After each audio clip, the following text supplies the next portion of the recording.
Untuk mungkin yang paling dasarnya itu kalau misalnya dari yang saya eh, coba kerjakan, ini terkait Excelnya itu kalau misalnya dibilang kan pada nantinya kita kan mengolah data dari table itu sendiri gitu ya, per sel-selnya.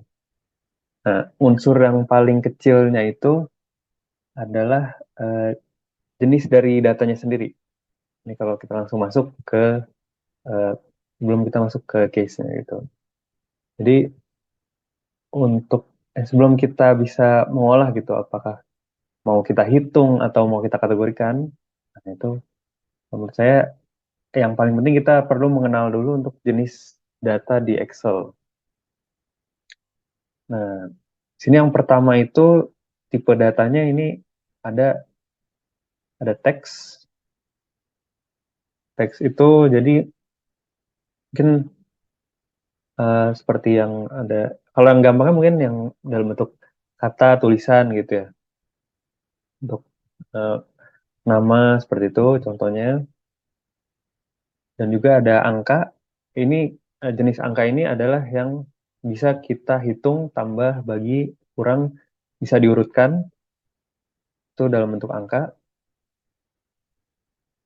Selanjutnya dalam yang menarik dari Excel adalah waktu ini. Jadi jenis data waktu ini kalau misalnya kita bisa eh, menggunakan dengan tepat jenis data waktu ini, kita bisa mengurutkan untuk eh, data-data gitu. Misalnya kita ingin mengurutkan eh, penjualan dari tahun ke tahun, bulan ke bulan, dari tanggal per tanggal, itu kita perlu menggunakan tipe data waktu. Dan juga untuk misalnya contohnya kalau di HR tuh yang saya paling sering ketemu untuk perhitungan jam lembur atau jam kerja.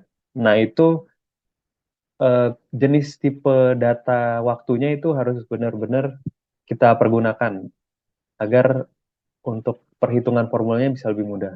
Tuh. Dan selanjutnya adalah tipe jenis data true or false.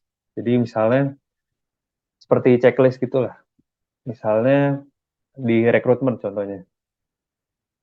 Kalau misalnya rekrutmen itu misalnya kita punya data nih, misalnya data kandidat gitu ya. Misalnya saya coba sambil buka Excel. Oke.